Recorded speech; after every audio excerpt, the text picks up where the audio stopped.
सर्व उपस्थित माझे सहकारी पत्रकार बंधू भगिनी आणि मित्रांना माझा नमस्कार। मी Shivaji Jadhav, all India forward bloc या पक्षातर्फे मावळ मतदारसंघामध्ये अधिकृत उमेदवार आहे। माझं चिन्ह सिंह आहे।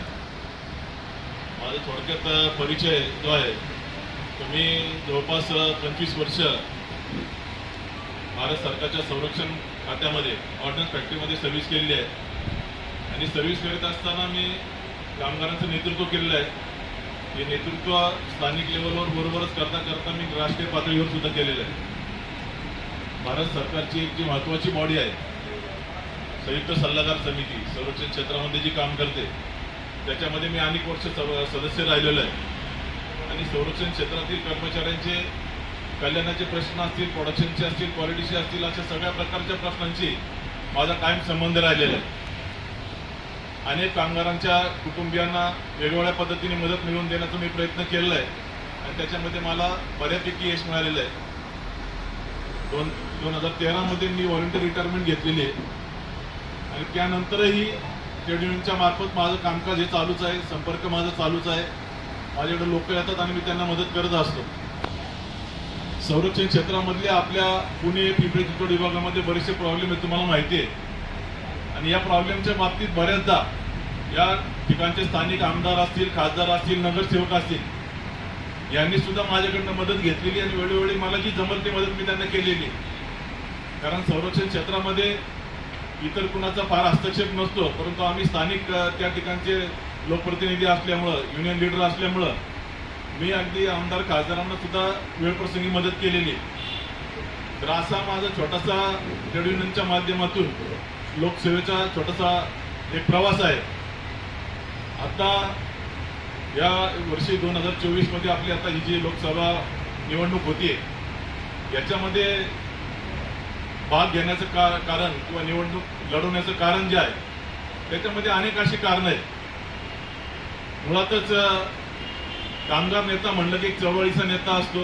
आंदोलनं, रस्त्यावर उतरणं, सरकारच्या विरोधात जाणं, वेळप्रसंगी मॅनेजमेंटच्या विरोधात जाणं आणि कामगारांच्या किंवा कष्टकऱ्यांच्या हिताचं काम करणं हे एका लोकनेत्याचं, एक कामगार नेत्याचं काम असतं आणि ती सवय आमच्या रक्तामध्ये 25-30 वर्षापासून आहे। आणि आता ती कुठंतरी ज्यावेळी देशाची एकूण परिस्थिती बघतोय तर ही परिस्थिती मानसिक संतुलन राहून देत नाही, शांतता राहून देत नाही म्हणून। आणि मग काय प्रश्न येते देशामध्ये, तर ज्यावेळेस आम्ही ऑल इंडिया फॉरवर्ड ब्लॉकचा विचार करतो, सुभाषचंद्र बोस यांचा विचार करतो, तर त्यांना म्हणा, महात्मा गांधींना म्हणा, जी आहे या देशामध्ये लोकशाही अभिप्रेत होती, तर मला असं वाटतंय की अजूनही आपण लोकशाहीपर्यंत पोहोचलेलो नाही आहोत। आपण ब्रिटिशांकडनं स्वातंत्र्य झालो, परंतु परत एकदा आपण कुणाच्या तरी गुलामगिरीमध्ये चाललोय का अशी भीती या देशामध्ये निर्माण झालेली आहे। आणि म्हणून खऱ्या अर्थानं लोकशाही आहे का हा प्रश्न ज्यावेळेस मी स्वतःला विचारतो त्यावेळेस मला असं वाटतं की आपल्या या देशामधला आपला जो गरीबातला गरीब बांधव आहे त्याच्या शेवटच्या जो टोकाचा जो आहे त्याच्यापर्यंत साधा आपण पिण्याचं स्वच्छ पाणी देऊ शकत नसेल तर त्याला लोकशाहीचा लाभ मिळाला आहे का? जर आपण रस्ते देऊ शकत नसेल आपल्या देश बांधवांना काही तर त्यांना लोकशाहीचा लाभ मिळालाय का? जर आपण न्याय व्यवस्थेमध्ये भेदभाव ठेवलाय, आज जर एखादा सर्वसामान्य माणूस एखाद्या सेशन कोर्टमध्ये एखादी केस जिंकला परंतु समोरचा माणूस जर आर्थिकदृष्ट्या बलाढ्य असेल तर तो हायकोर्टात जाते, तिथंही हा जर जिंकला तर तो सुप्रीम कोर्टात जाते। मग गरीबाची ऐपत आहे का हायकोर्टात सुप्रीम कोर्टात जाण्याची? म्हणजे तिथंही भेदभाव आहे। शिक्षणामध्ये भेदभाव आहे। नगरपालिकेच्या शाळा, कॉर्पोरेशनच्या शाळा, कॉन्व्हेंट स्कूल, त्याच्यानंतर मग एकदम पाचगणी सारख्या हायर लेवलच्या स्कूल, म्हणजे शिक्षणामध्ये संधी नाही। म्हणजे आज खरं लहान मुलांपर्यंत सुद्धा लोकशाही पोहोचलेली नाहीये। तरुणांची परिस्थिती आज काही वर्षांपासून फार बिकट झालेली आहे। आज देशामध्ये उद्योगधंदे कमी होत चाललेत। महाराष्ट्राची दुर्दशा फार वाईट आहे, कारण महाराष्ट्रामध्ये असलेले उद्योग बाहेर चालले। महाराष्ट्रामध्ये मागच्या लॉकडाऊन किंवा नोटबंदीच्या काळामधला जर विचार केला तर लाखो उद्योग बंद पडलेत, लाखो लोकांच्या नोकऱ्या गेल्यात। आणि असं असताना हे सरकार नोकऱ्या देण्याचा वायदा करतंय, देत नाहीये। म्हणून आज जर तुम्ही मोबाईलमध्ये किंवा ऑनलाईन मार्फत पाहिलं असेल तर बुस्टा बीड असेल, बिग डॅडी असेल, ड्रीम इलेव्हन असेल, जंगली रम्य असेल, अशा योजना सरकारने जसं काही तरुणांसाठी आणल्यात की त्याच्यामध्ये त्यांनी अडकून राहावं, बाकीचा विचारच करू नये. ते सरकार या तरुणांना कुठं नेऊ पाहते. आज आपला देश सगळ्यात जगातला तरुण देश मानला जातो.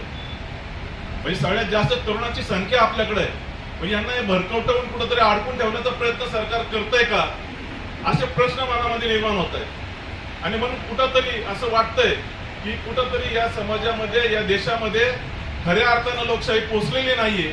आणि हे पोचवायचं काम, हे पोचवायचं स्वप्न जे सुभाष बाबूंनी पाहिलं होतं, ते स्वप्न पूर्ण करण्यासाठी आज निवडणुकीमध्ये उतरावं लागतंय, असं मला या ठिकाणी तुम्हाला आवर्जून सांगायचं.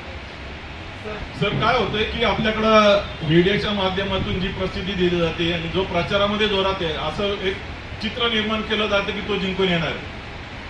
खऱ्या अर्थानं आज माझ्याबरोबर तुम्ही पाहिलं असं तर शेतकरी कामगार पक्षाचे नेते आहेत, मावळा संघटनेचे अध्यक्ष आहेत, BRSचे पदाधिकारी आहेत, अजून इतर काही क्षेत्रीय मराठा संघटना, इतर बरेच काही संघटना माझ्यासोबत आहेत. आणि यांचं आपल्या पद्धतीने अंडरकरण काम चालू आहे.